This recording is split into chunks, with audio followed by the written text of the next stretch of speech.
Hello everyone, so welcome back to the channel. आज हमारा topic of discussion रहेगा SQL versus no SQL. So basic difference तो सबको ही पता होता है, लाइक एसक्यूएल क्या होता है। एसक्यूएल मतलब कि टेबल के फॉर्म में डेटा स्टोर रहना, मतलब नो एसक्यूएल डीबी मतलब कि की वैल्यू फॉर्म के रूप में स्टोर रहना, या डॉक्यूमेंट के फॉर्म में स्टोर रहना, या जेसन जैसा भी ऑब्जेक्ट फॉर्म कैसा भी हो सकता है। एसक्यूएल मतलब क्या वो पोस्ट ग्रेस हो गया, नो एसक्यूएल मतलब क्या वो मोंगो डीबी हो गया। तो ये सब तो बेसिक बेसिक डिफरेंस होते हैं, लेकिन आज हम लोग कुछ इंटरेस्टिंग डिफरेंसेस के बारे में डिस्कस करेंगे इस वीडियो में, जो कि नो एसक्यूएल और एसक्यूएल के बीच में रहते हैं। सबसे पहले स्टार्ट करते हैं आर्किटेक्चर से। जो आपका एसक्यूएल होता है सबसे पहले, ठीक है, इसमें जनरली प्राइमरी रेप्लिका वाला आर्किटेक्चर होता है। इसका मतलब क्या होता है, आपका जो डेटाबेस है वो एक सर्वर पे होगा। लाइक आपने जैसे आपका डेटाबेस है, ये अब डेटाबेस बना देता हूँ, ठीक है। इसका एक प्राइमरी प्राइमरी कॉपी रहती है और इसके रेप्लिकास बनाए जाते हैं।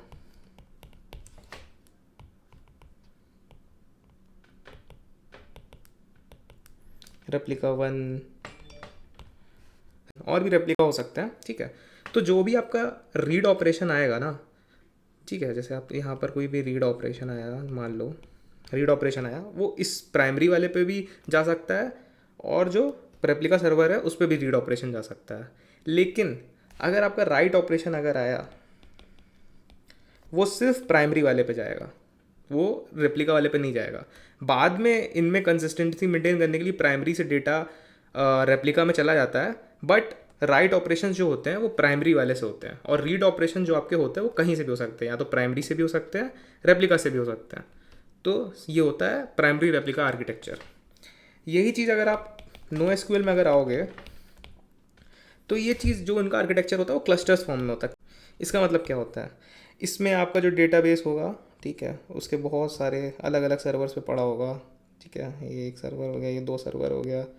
डेट थोड़ा सा डायग्राम बुरा है, बट ठीक है, काम चल जाना चाहिए, ठीक है। ऐसे बना देंगे डेटाबेस। तो ये अलग अलग सर्वर्स हैं और एक ही क्लस्टर में होंगे ये, ठीक है, राइट। तो जो आपका रीड, इसमें ऐसा होता है, जो रीड ऑपरेशन हुआ ना, वो या तो इस वाले भी सर्वर से भी हो सकता है, ये इस वाले सर्वर से भी हो सकता है, इस वाले से भी हो सकता है, या किसी से भी हो सकता है। सिमिलरली जो राइट ऑपरेशन होगा ना, वो भी किसी से भी हो सकता है। इन केस ऑफ जो आपका एसक्यूएल रहता है ना, वो सिर्फ प्राइमरी में रहता है। In case of no SQL वो किसी भी सर्वर से राइट ऑपरेशन हो सकता है, ठीक है। इसे कहते हैं क्लस्टर फ्रॉम आर्किटेक्चर। तो दूसरा डिफरेंस होता है कंसिस्टेंसी, ठीक है। तो इसमें जो एसक्यूएल होता है आपका, वो हाईली कंसिस्टेंट होता है जनरली, ठीक है। ऐसा इसलिए होता है, जैसे मैंने आपको बताया ऊपर, जो उसके जो राइट ऑपरेशंस होते हैं वो प्राइमरी वाले सर्वर पे होते हैं, राइट। तो कोई भी दूसरे सर्वर पे राइट ऑपरेशन नहीं होता है। तो इससे क्या होता है, जो डेटा होता है ना वो कंसिस्टेंट रहता है। तो आपका जो रीड ऑपरेशन वगैरह जो भी होंगे, तो उस पर जो डेटा आ रहा होगा वो कंसिस्टेंट आ रहा होगा, क्योंकि जो राइट होता है ना वो सिर्फ एक ही सर्वर पे हो रहा है, जो कि प्राइमरी सर्वर है। वही चीज़ नो एसक्यूएल में अगर आप जाओगे, तो ये थोड़ा लेसर कंसिस्टेंट रहता है जनरली, ठीक है। ये थोड़ा लेस कंसिस्टेंट रहता है। ऐसा इसलिए क्योंकि ऑब्वियसली देखिए, यहाँ पर बहुत सारे अलग अलग सर्वर्स पे डीबी पड़ी हुई है, राइट। इस पे भी राइट हो रहा है, इस पे भी राइट ऑपरेशन हो रहा है, और इस पे भी राइट ऑपरेशन हो रहा है, ठीक। अगर मान लो यहाँ पर कोई एक्स की वैल्यू 10 थी, यहाँ राइट ऑपरेशन हुआ और वो 15 हो चुकी है, ठीक है, राइट। और मान लो ये जो चेंज आया है इसमें, वो इस डीबी से इस डीबी पे नहीं गया, तो यहाँ तो जो रीड ऑपरेशन अगर हुआ इस वाले सर्वर से, अगर रीड ऑपरेशन हो गया, तो एक्स की वैल्यू तो 10 ही रहेगी, जो कि गलत है, जो कि नहीं होना चाहिए। तो काइंड ऑफ लेस कंसिस्टेंट रहता है जनरली, मतलब डिफरेंस है स्केलेबिलिटी। अब स्केलेबिलिटी कैसे, जो आपका नो एसक्यूएल होता है ना, हाईली स्केलेबल होता है ये। मान लो अगर आपकी कोई एप्लीकेशन है, ठीक है, उसमें बहुत सारे रीड एंड राइट ऑपरेशंस होने हैं, बहुत सारे रीड राइट बहुत सारे होने हैं, तो नो एसक्यूएल बेटर रहता है। ऐसा क्यों?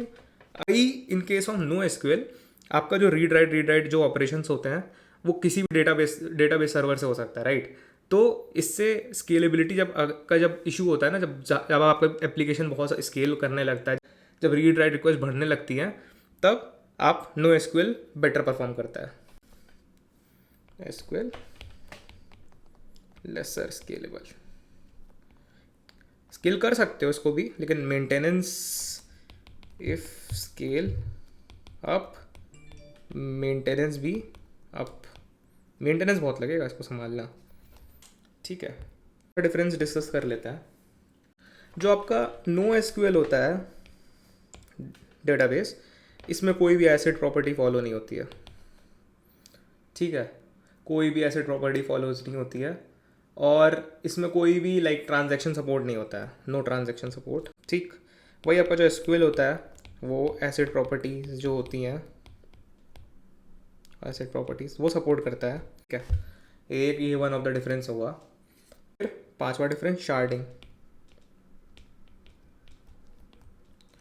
शार्डिंग का मतलब ये होता है, मान लो अगर आपके पास 100 रिक्वेस्ट आ रही हैं या 1000 रिक्वेस्ट आ रही है मान, तो जैसे कि अगर आपका बहुत सारे डेटाबेस के सर्वर है, ठीक है, ये आपके डेटाबेस का सर्वर है, तो रिक्वेस्ट है वो बांट दी गई, लाइक 0 से 250 इधर गई, फिर 250 से 700 इधर गई, और 700 से 1000 इधर गई, राइट। ऐसे रिक्वेस्ट को डिस्ट्रीब्यूट आपने कर दिया अलग अलग सर्वर्स पे। ठीक है, इसे कहते हैं शार्डिंग। तो ये जो शार्डिंग होती है